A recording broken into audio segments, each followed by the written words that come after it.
Welcome to the Haque's Health Hacks podcast, your trusted source for wellness, fitness, and healthy lifestyle insights. We believe in empowering you with knowledge to take control of your health. Join us as we explore the latest in self-care, share expert advice, and guide you on your journey to optimal well-being. Let's embark on this path to a healthier you together. Hello, and welcome to Haque's Health Hacks, the podcast where we dive deep into the mind-body connection to help you live your healthiest, most vibrant life. I'm your host today, Haque, and I'm thrilled to bring you today's episode, which is extra special because it features my sister, Dr. Anita Haque, a chiropractor who's not only a wellness expert, but someone who's walked the path of overcoming personal struggles with weight and eating challenges. Her journey is one of resilience, self-compassion, and holistic healing, and she's here to share it with you. Joining us is Mark Gibson, a therapist with over 20 years of experience specializing in eating disorders and dialectical behavioral therapy. He's a co-author of It Was Never About the Food, a master at guiding people toward meaningful change through trust and practical strategies. Together, they're tackling anxiety and eating disorders, topics that hit home for so many of us, whether you're an athlete chasing peak performance, someone navigating body image challenges, or just looking for ways to manage stress and feel your best. From Anita's chiropractic insights and personal story to Mark's therapeutic expertise, this episode is packed with real talk, actionable hacks, and a whole lot of hope. So grab a drink, settle in, and let's get ready to hack our health with Haque's Health Hacks. Here we go. So, Anita, you've openly shared your lifelong struggles with weight and eating issues, which many listeners can relate to. Can you share a little more about it and also a pivotal moment in your journey that helped you shift towards a healthy relationship with food and your body? Yeah, definitely. I have to start off by saying that this is probably the most important thing in my life, the weight that set me on this course of my healing journey and bringing it to others. So I was 7 years old when I remember our mom, Sima, sitting me down alone, and she, as compassionately at the time, I'm sure, as she could have said to me, she sat me down and said, okay, I think you're putting on some weight. We need to dial back. She said it a little differently, but basically we need to dial back on your eating. So you can't get a second serving. You're going to have to cut back on some of the desserts and the sweet treats that your sisters get to eat. So at first I was a bit shocked, like, she's talking to me? Like, what, me? I have a weight issue? I don't even know if I was aware, and I did a lot of denial. I remember saying repetitively, I'm not overweight. I'm just big boned. I'm just maybe chubby, maybe making it kind of cute at the time for myself to cope and to deal. But at 7 years old, how do you really know how it affects you until time moves forward and you get to reflect? So for me, I started an unhealthy relationship with food at that time because I wasn't really aware what she meant and how she meant it. But I knew, oh, I got to cut back. So there was a lot of starvation, and some of it happened because of the way that my lunches were put. So for example, my lunch at that time went from like a sandwich and, a juice box and a piece of fruit to just the juice box and the piece of fruit. And so I would at lunch be embarrassed because, everybody would pull out their lunch from their brown bag and I only had my juice box and maybe an apple. And a lot of my friends were like, where's your lunch? Where's your sandwich? And I wasn't forthcoming about, well, I'm on a diet. I can't eat a sandwich. I'm cutting back. But what I did end up doing was, making an excuse that I wasn't hungry because I didn't want anybody to know about it. And when I came home and our parents, Sima, weren't home because they were at work, I ate snacks, unhealthy snacks, all the junk food that was like available because I was starving. And so I would eat and eat all these unhealthy things. And then when mom and dad came home for dinner, I would eat dinner as well, even though I wasn't necessarily hungry for it from all those junk food items that I had consumed. So it was just this perpetual cycle at my youth that I knew I was aware of something that wasn't right. I didn't have the perfection, for my mom's eyes of where I needed to be, but it made me more aware of food, dieting, my self-esteem, the body awareness.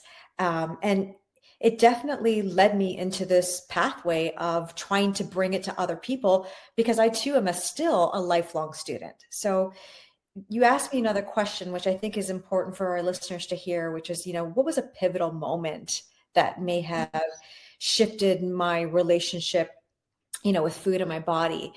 I don't know if there was actually one specific moment, but it was later on in life, probably in my later 30s, that I realized that all these different diets that I've tried, and I've tried every single one that most people have heard of, from the master cleanse, the starvation, from Dr. Atkins to, cutting out the carbs, if we're talking paleo, there's so many diets that I've absolutely tried. But what was a pivotal thing for me was realizing that I don't need to become skinny. I don't need to get skinny. I just need to become healthier. That was one of my pivotal moments for sure, in understanding that my goal is not about the vanity. It was more about the inside and how my functioning of my body. So that was one pivotal moment. And the second pivotal moment was, I don't need to deprive myself, because the more that I was in some sort of a box of a diet, some sort of like guideline, I ended up doing worse. I ended up maybe sabotaging myself more because I felt restricted.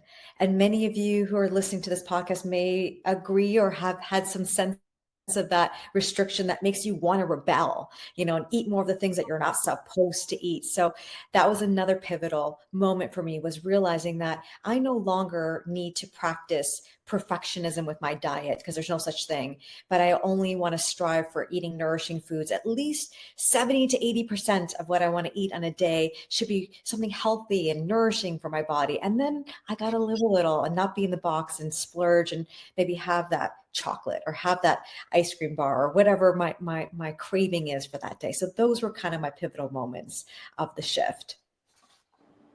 Well, that's amazing. And you look amazing.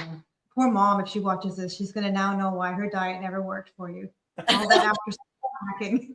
And it's not her fault. So I want mom to know this. She did the best she could. She had the best intention. There's no blame or no hang up on that, of course.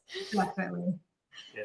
Mark, your book, It Was Never About the Food, suggests eating disorders are rooted in deeper emotional or psychological issues. How do you help clients, including those with experiences like Dr. Haque, with people struggling with weight and eating, and how do you uncover and address any of these underlying causes? Well, if we start with the beginning, if I talk about the depth of eating disorders, I specialize, more of my work has been done with anorexia and bulimia, meaning being underweight, or a lot of people with bulimia struggle with what they call compensatory behaviors, which is compensating for calories taken in, like purging, over exercising, diet pills. So I've spent a lot of time at higher levels of care, inpatient, where people are oftentimes bedridden for a while. So I wanted to just kind of capture that beginning part first, because we have this on the spectrum of where treatment can be. And when it's on that end of the spectrum, it is a lot of stabilization at the beginning. I have people that oftentimes come in and their heart rates are extremely low, or they haven't had a menstrual cycle for a year. And so it requires, if I've had some people that come in where I had to send them to Stanford right away. And when you go to Stanford, you go to a bed until your vitals are stabilized and you do not move. And so I have that end of the spectrum.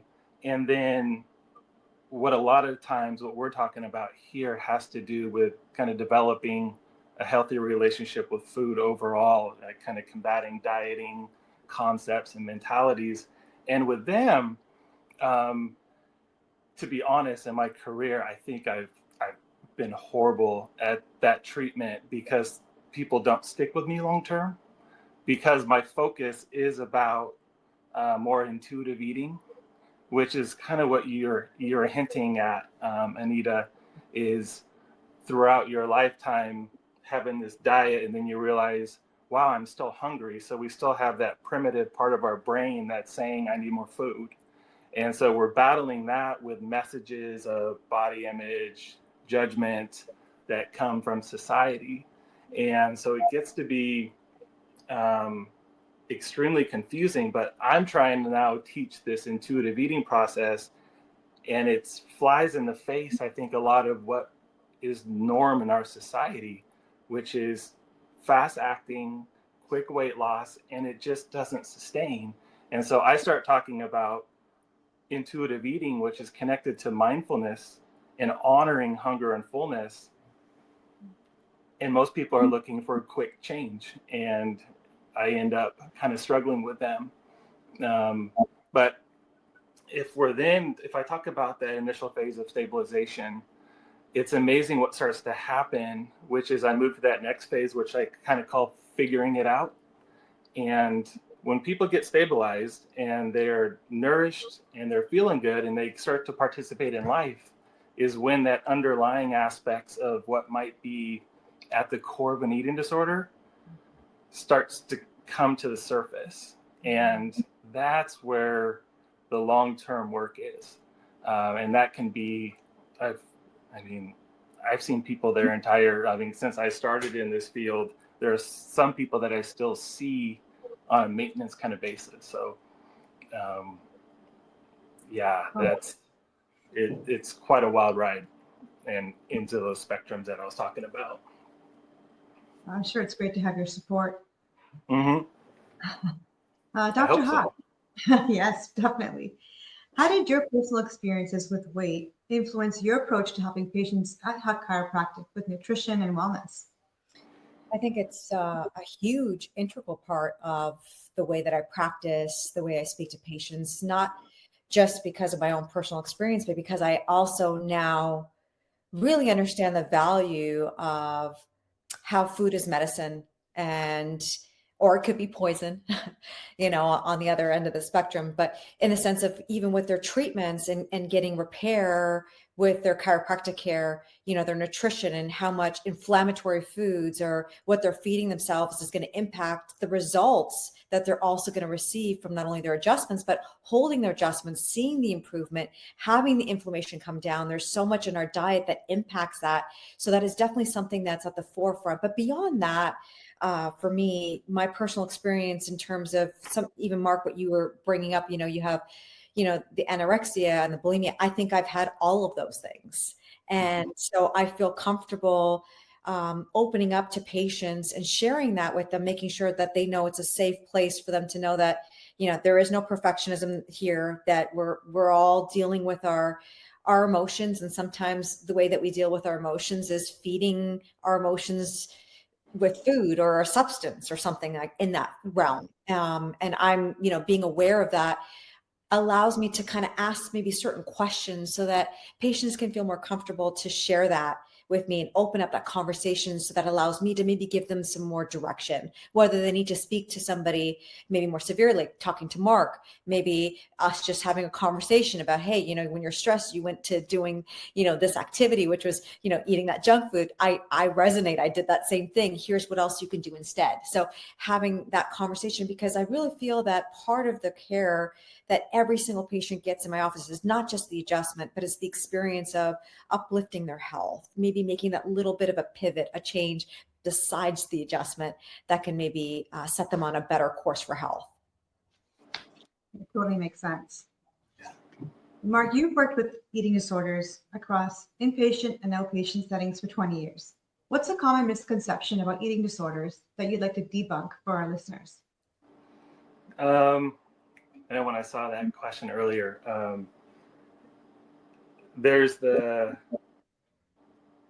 initial that if I just speak just on observation, if I tell people what I do, their initial response is, I have an eating disorder. Do you think you can help me? And they point at their belly. And I say that because I mean, just at that point, I just kind of will smirk a little bit and say, like, yeah, I mean, I can very much appreciate that side of the struggle that people have. And then I will take that opportunity oftentimes to educate people that the other end of this, I mean, I think in the long term, in the long run, you're talking about obesity is definitely not going to be able to be sustainable for a healthy lifestyle and lifespan. But in terms of the anorexia and bulimia, it's in the mental health world, it's one of the most deadliest mental health diseases that there is.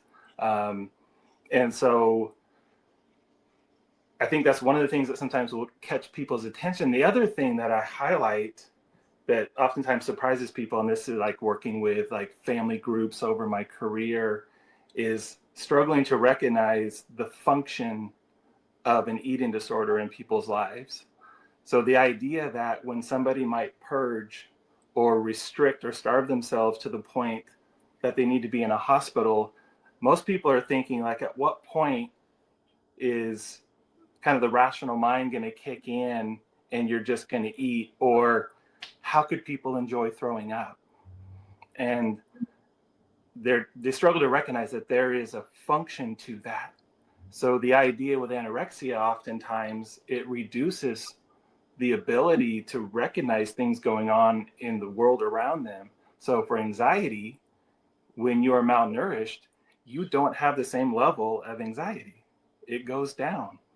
With bulimia, it's in that moment, it very much is a numbing agent. And if there's intensity going on around, that experience is very soothing in the moment for people. And that's been the one where people just look at me and go like, I just can't wrap my head around it. And so that probably to me is one of the biggest misconceptions of it. That's great. I never even thought about that. How your malnutrition could impact your psyche like that. Yeah. It makes sense. Yeah. Anita, you've described breaking free from negative cycles with the help of your husband, Don, and adopting self-love as part of your health equation. And Mark, you focus on behavioral change through therapy.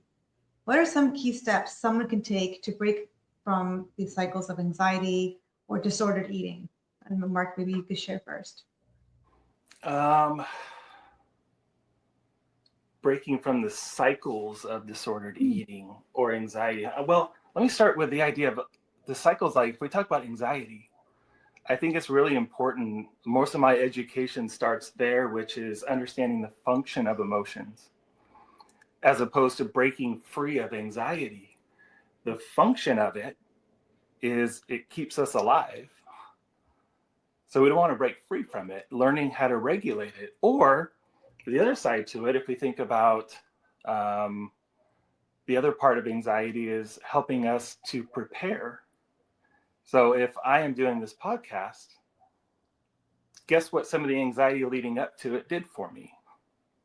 Mm-hmm. I started doing some research, looking through questions. I've done a lot of moving around lately, so I haven't spent a lot of time doing presentations. So I'm going to go in and utilize some of that anxiety to help me get prepared.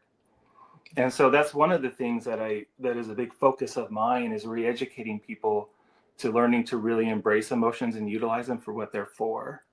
So yeah, that's a big part of this. That makes sense. And Anita, and yourself, like how did you break free from your negative cycles to adopt like self-love part of your health journey? Kind of, I like what you said, Mark, there about how it's not necessarily breaking free, kind of me to my answer here too. So just so the listeners know, my equation that I've come up with for health, or more optimal health, is the following. So optimal health is equal to love to yourself and others. Mm-hmm. So that's a big one. Love and being healthy leads to happiness. So that's kind of the equation. Sorry, I reversed it. So let me start off again. So basically being loving to yourself, being loving to others, and being as healthy as you can be through all the things, right? Your sleep, your eating, your movement, all of those things, thinking healthy. That's really what leads to optimal like joy and happiness in my life. And that's kind of the equation that I put out, through the books I've written and things like that, or even for patients. So, in terms of, breaking free, it's in the equation. And what's really in the equation in terms of, even though it's not necessarily breaking free, but maybe breaking free from that negative thing you're doing to yourself comes from that part of the equation of self-love.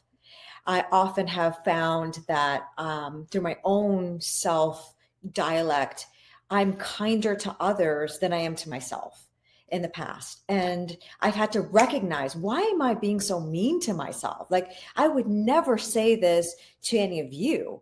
I would never pick on you on something like that. Why am I doing this to myself?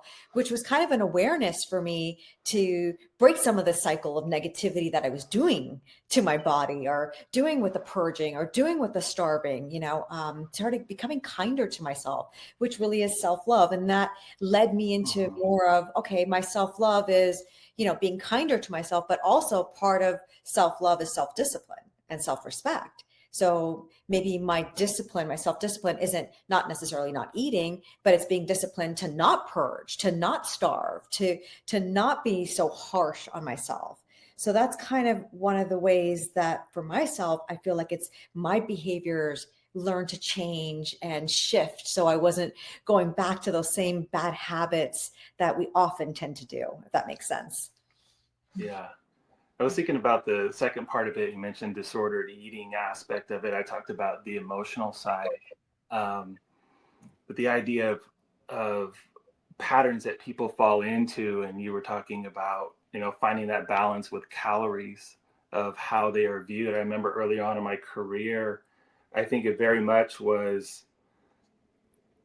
if we're talking about stabilization, the belief a lot of times at different treatment centers that I was a part of was a calorie is just a calorie. And that was the focus on just getting refed. And we didn't care how it happened. And that was oftentimes with people talking about malnourishment with anorexia. And as I think I grew in my career and started talking to different, and maybe it's just a natural part of progression in life, when you learn more and you start working with different professionals, is starting to really appreciate the quality of food and how people are gaining weight. Because oftentimes you would find that if the focus early on in stabilization was just about getting weight put on, people oftentimes, when they would leave, would struggle with overeating. And so we started to find more of that balance where, well, a calorie is just not a calorie. And then, Anita, you had kind of highlighted but a calorie can also be celebratory, especially in the short run. So, and oftentimes kind of breaking free from that, I run into people, I don't know if you guys have ever heard of orthorexia, but it's really an obsession that people can develop around healthy foods. And with them, it's another process of breaking free from the idea of like, hey, it's your child's birthday. This is part of the celebration, being present with your child and being able to have cake. Or I run into professionals that can't go out to lunch with other coworkers because they don't know where they're going. They don't know who's preparing their food. And so their world gets very restrictive. And then the idea of breaking free of that cycle is exposure therapy. You got to turn over control to somebody else, trusting that there's going to be something there that's going to fit within a process that's going to serve your body well. And we still might have those times where we have an inkling for some dessert or something even that is part of connecting. Talk about celebration, but just social connections. You made such a good point. Sorry, I just want to say this part because Mark, I had a younger patient, she's 17, and Mhm. she often asks me about her diet when she comes in for her adjustments, and she tracks everything. And I know that there's a lot of people who use these trackers for everything they eat, and they track, all the macronutrients, how much protein, how many calories, how many carbs per meal. She brings me her charts like, Dr. Haque, look, this is what I put together. And I remember saying kind of what you just touched on, Mark, is, I'm glad that you're making a food journal, you're being aware, but this can also become unhealthy because, the calorie count from an apple, let's say that's 80 calories for a medium-sized apple, is not going to be the same value of 80 calories from, let's say, a candy bar that you might consume. Mhm. So you don't want to get so obsessed on the numbers as opposed to the wherewithal, the logic of knowing this is nourishing for me to eat. This is a treat for me to eat. This is Mhm. joyful. And then when you eat a treat, the hardest thing I know I've had to overcome too in the past is, okay, if I'm going to have a treat, let's say I'm going to go out to dinner, because you're right, orthorexia could be something that's prominent, maybe even in my life, where I am very focused on healthy eating. But if I'm going to eat something bad and then spend the next 3 hours thinking about, oh my God, I just ate this dessert, and oh, shame on me. You're kind of disciplining yourself internally that I shouldn't have eaten that chocolate cake. I ate so well all day, and then I had that piece of chocolate cake and I ruined my whole diet. Like, people have that hang up. I know I've had that hang up, as opposed to knowing, hey, I'm enjoying this treat of a chocolate cake. I ate healthful foods all day, and now I'm not thinking about it. I'm just going to enjoy it. And doing that, you're not even raising your cortisol necessarily as much on a cellular level, which could hurt you and make you put on more weight from the stuff that you're eating and feeling guilty about. So there's so many like complexities to how we eat and how we count foods that sometimes I feel that when I speak to the patient I was mentioning, toss that away. Stop worrying about all the details. Let's focus on the grander picture here. You want to eat really healthy things and kind of move forward. Yeah. Well, that kind of speaks sometimes to the intuitive eating too. Yes. Um, is Yeah, I think when people are learning to eat, sometimes I've used the number of calories from the standpoint of, hey, let's look at the science now behind what you think you're doing, to highlight how the relationship to it is so misinformed that when they actually find out how much they're eating and it's not anywhere near what their body actually needs, sometimes I find out they're not even getting what their brain would consume in a normal day. And so it can be utilized to help debunk some philosophies they might have. And then on the other end, I'm like, well, you know, if you were a Olympic athlete like Michael Phelps, it's important to know how many calories are going to your body because you're trying to perform at this elite level. And but in general, what you kind of find is most people, as I'm back to having that discussion as much as I can when they get stabilized, of your body and your mind, if you're connected to it, will let you know what it needs. If you get really in tune with it, it actually can start to let you know what kinds of food it's asking for. So like the idea of carbs, you're talking about like the Atkins diet. Like, well, that cut out really efficient or necessary carbs that give our body energy. That when people do that, they end up then at some point running out of energy. And then what do? It's Yeah. They your eat the body's asking for energy. So what are you gonna start to crave? And so, but I'm just like, I'd rather it not get to the point where your body's without it before it kicks in, where we start to connect to it on a day-to-day basis. That makes sense. I just wanted to move over into what Mark kind of specializes in, which is the dialectical behavioral therapy. I Mm-hmm. want to understand how individuals with maybe anxiety and eating disorder symptoms, like an athlete, how it can help them with, managing the pressure of weight struggles, or how to manage their, eating habits. So what does dialectical behavioral therapy do for Well, athletes? if I break it down, a dialect, if I define that for people first, um, is the idea as human beings, we have the capacity to experience two opposing thoughts or emotions at the same time. Dialectical behavior therapy stands on the relationship between acceptance and change. At their core, they're very opposite, but there's a paradoxical relationship between the two of them. And that is, if you haven't accepted what's happening or where you're at, the idea of doing change doesn't happen. So oftentimes people end up fighting against themselves that anxiety has shown up, or I have this intensity going on, and it prevents them from actually doing something about it. So it's just like DBT is such this bigger picture concept from a behavioral standpoint, but it's broken down into 4 modules. And there's 2 acceptance-based modules and 2 change-based modules. And the acceptance-based is mindfulness and distress tolerance. And so the change ones have to do with emotion regulation and interpersonal effectiveness. And that's where you're working on improving relationships. I've talked about anxiety earlier, the idea of utilizing anxiety. Some people, the anxiety shows up and they're so frustrated with themselves that, somebody told me not to worry anymore. However, here I am worrying. What do I now do? And if I am stuck with the idea that there's something wrong with me that I'm worrying, it's tough to go to the regulatory process, which is, I got to do something with this. Is it justified or not? And then I can start utilizing it. Now, in the sports world, if we're talking about not just sports, but for performance in general, I find myself utilizing mindfulness as the foundation of people's work.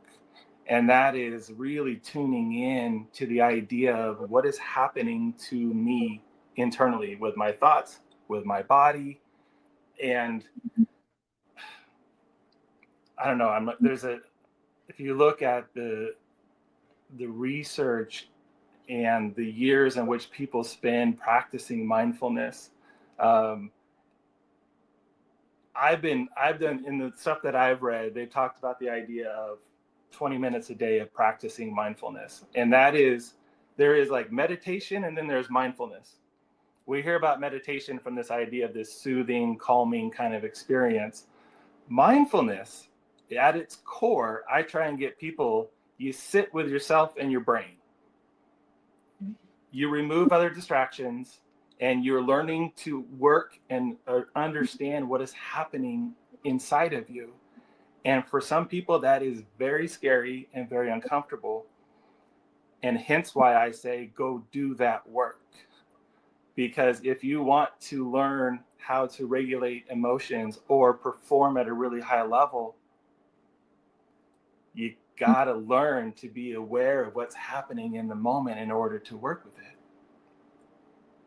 Well, that's one of the next questions I was going to ask you, actually, was if you could share like a specific, therapy skill so listeners could, practice or resonate with if they are overwhelmed by anxiety or food triggers. I kind of jumped ahead with it, but yes, mindfulness for sure is that. But it's one of those things that I wouldn't call it a specific skill, as opposed to a practice that helps to improve and shape your brain so you are ready for things like difficult emotions that come your way or pressure that comes your way. However, if I'll just dip down for a second to the idea of I think a lot of times people can really resonate with intense anxiety, or if I'm having, I'm getting dressed in the morning and here I am looking myself in the mirror and I can't see myself leaving the house because I'm so overwhelmed by my body image right now. I have found, this is just in the years that I've been working in the field and teaching DBT, there's a skill that they call, it's kind of, Anita, you would know about this, like working with cold therapy, but cold immersion. Mm-hmm. But you can almost do it with just your head and just holding your breath and putting your face into cold water has an amazing ability of it drops your heart rate, which shocks your body kind of. It's called like a dive reflex. Mm-hmm. And so when that happens, oftentimes so you have such this contrast of this intensity going on, then all of a sudden your body, like heart rate, blood pressure, all that stuff kind of dumps real quick. And it provides sometimes that space for people to tune in a little bit more to more of their rational or wise mind, where if I'm having this experience, sometimes people are like, it's almost like delusional what they think what they're seeing like in the mirror at times. And if the intensity is high, that can really help bring it down rather quickly, especially like with panic attacks or those kind of things. Like it's a game changer. Usually people will come back after that and go, wow, like that one hits home quick. Almost to the point where I tell people that if they actually have lower heart rates already, do it sitting down, because it can have that much of an impact, because it can almost like create where people might pass out. Well, that's a quick fix. It is as quick as it gets. Just wanted to end the podcast with a health hack from both of you, if possible. I just wanted to find out from maybe Anita first. That's somebody who's overcome personal challenges with weight. And Mark, yourself as a therapist who you support so many people in recovery, what's a health hack you can offer to our listeners who feel stuck in their struggles with anxiety, eating, or body image? And maybe Fida, you could share first. That'd be great. Yeah, I had to do a few things, and this is the hack that I would like to share that I've lived and I still use at times. One is I like to take a deep breath before I eat.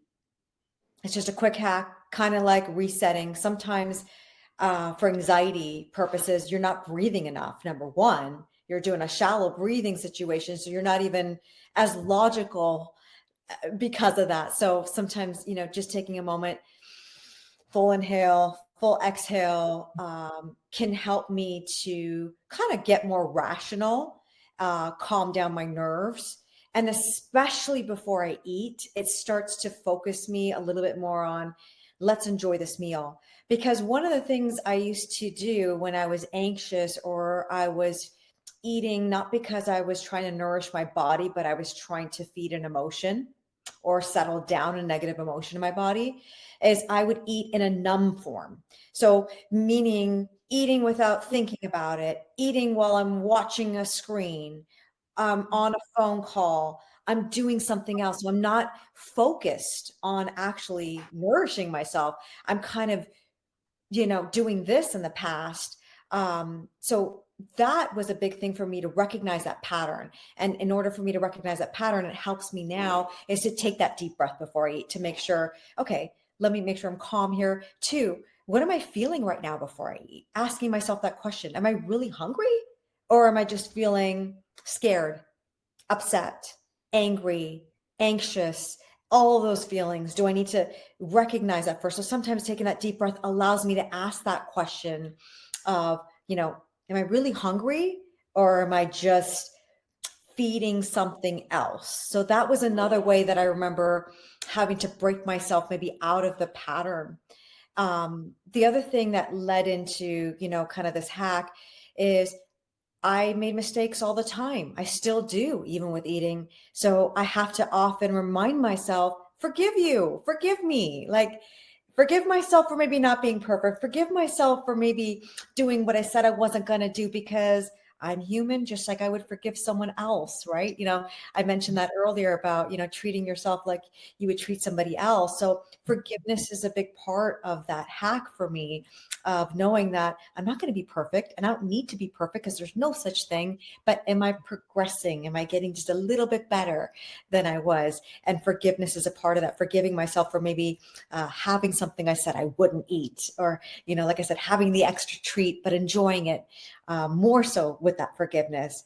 And I already mentioned this to you both, treating yourself like a friend kind of goes into that self-love. So I think that those are my main hacks, is taking that deep breath, taking a moment, asking yourself if you're really hungry for this. Sometimes you need to just sort of take that numbness out of what we always do as a pattern. I love that. Taking the time to pause. Yeah. And know yourself. What about for you, Mark? You have a yeah, the word that when I was reading the question, the thing that jumped out was the word stuck. And I'm going to take a little bit of a different angle. I love what you said, Anita, about some of the more in the moment work. I thought about it from attaching it from the angle of, I use the word transparency. And in order to get unstuck, I think a lot of times people over time get very stuck in their lives because their secret, their struggles are more internal and inward, and they hide. And oftentimes because they feel ashamed or feel embarrassed or guilty or just anxious and stuck. And the idea of, and it just, what we put down with anxiety, eating, body image, it thrives in secrecy, because oftentimes we end up feeling like, but understandable though, it's understandable how people get there, because it's uncomfortable, and you end up, if you protect it more when nobody else knows about it. And so the idea of getting unstuck, just being transparent, and that can be as simple as opening up to your chiropractor, opening up to your primary doctor, a family member. Not oftentimes do I get the initial call from somebody that this is their time to be transparent. It's usually somebody else has said to them, you need more help and we got to get this ball rolling. But it will happen oftentimes with anorexia and bulimia because of health issues, and they can't hide that anymore. And so that becomes the obvious thing going on. But in general, if we can learn to be more transparent, we can get proactive in some of these changes that go on. So I kind of think of that, seems to be the one that jumped out to me the most, is just the idea of being transparent and not hiding. Yeah, that's amazing. Yeah. Just recognition for yourself too. Yeah. Mm-hmm. You guys both have shared wonderful hacks with the listeners. And I'm not sure if Anita, you wanted to end off with anything for our listeners today. Definitely. I just want to say, Mark, you are such a great resource. We're so happy to have you on today on this podcast, and we'll share your information with listeners if they want to get in touch with you to maybe get some more therapy, some assistance, because I think that, like you mentioned, your hack kind of being more transparent. That's why we're having this discussion. I want all of us to be able to have more of a normalcy around this topic, because it is a lot in secret, and it was a lot in secret for me too, until you kind of can admit it and know that, hey, I'm not alone. So many of us are dealing with this on different levels, but the more we share, the more we can kind of say, okay, I'm not alone in this. You're like me. I'm feeling the same way. We can kind of be there for each other and hopefully get on a healthier pathway. So thank you both so much for today and for sharing your insights. It means a lot.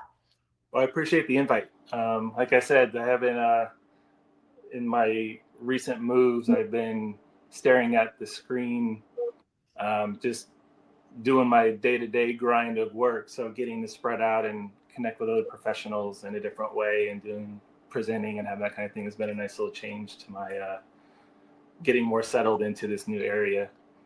So well, awesome. We're happy to have you. Yeah, no, thank you.